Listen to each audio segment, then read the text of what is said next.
Hello, my name is Bianca Catlin, and I'm going to be talking to you guys about the elephant in the room, domestic violence. Domestic violence is something that happens every day in our community that people don't really want to discuss or want to own up to, because it's such a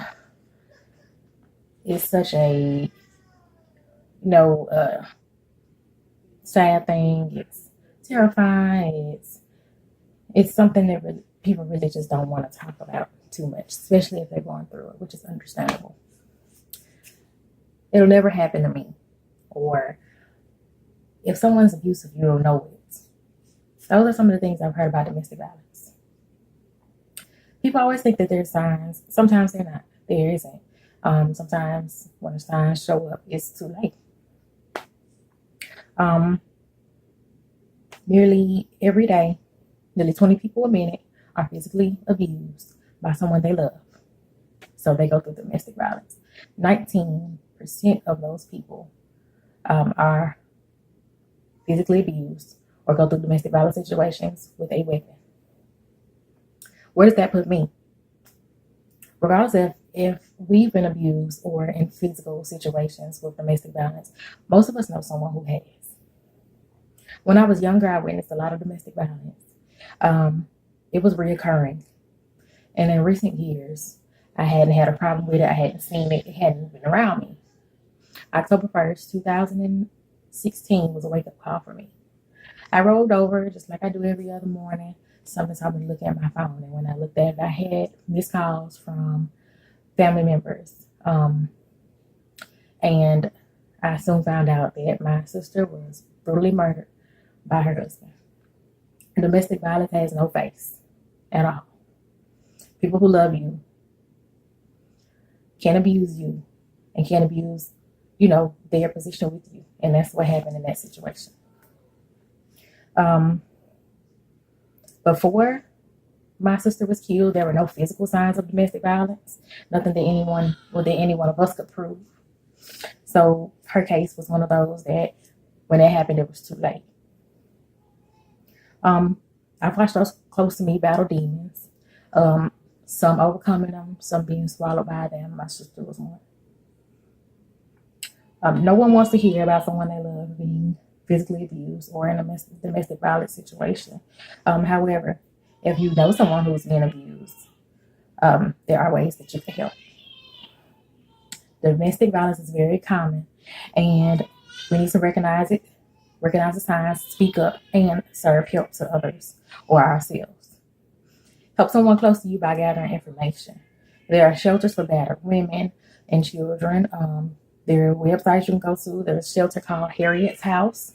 They house battered women and children under the age of 18. There was one in Demopolis. You can log on to www.womenshelters.org and type in the city near you and see which ones you can contact and see about, helping you out. www.shelterlistings.com and type in the state. First, I will go over recognizing the signs of abuse. Then I will discuss how you can help others. After that, I will further discuss the signs of domestic violence.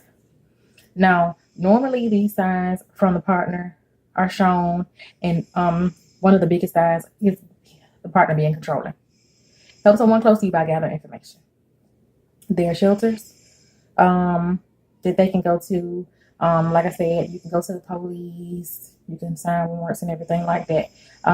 Most partners like to dictate the relationship when they're in domestic situations. The domestic abuser likes to dictate situations, such as being controlling, having empowerment issues, want to be the one that covers the financial stability of the home, wants to be over the finances and everything like that.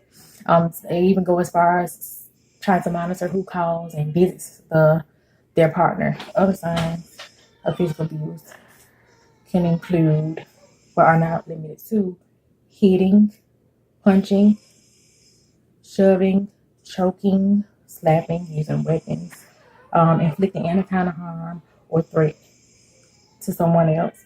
They go as far as controlling what you eat, what you drink, um,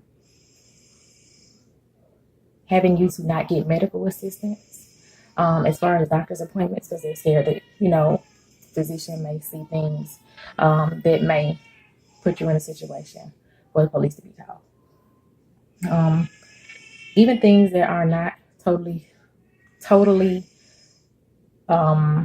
aggressive, like someone whispering in your ear and clutching your arm, is still physical. If it feels uncomfortable and it feels harmful to you, it's still domestic violence. If it's uncomfortable, it feels unsafe, leave. Now I'm going to discuss the signs and getting help. The best thing to do is get away from that person. Don't contact them. Contact the authorities. You can sign warrants, and you won't have to come into contact with that person after that. They can actually serve the person's warrant to them. There are women organizations and housings and safe haven organizations for better women. Like I said before, I keep stressing that you are not alone. There are organizations that will help you, because a lot of people don't get out of these situations because they feel like they are alone. Organizations also keep your information discreet and your location discreet, which is one of the very protective things that they do, and I think that's very great. Now that I've discussed getting help, let's conclude. In conclusion, no one deserves to be battered. No one deserves to be in an uncomfortable, harmful situation.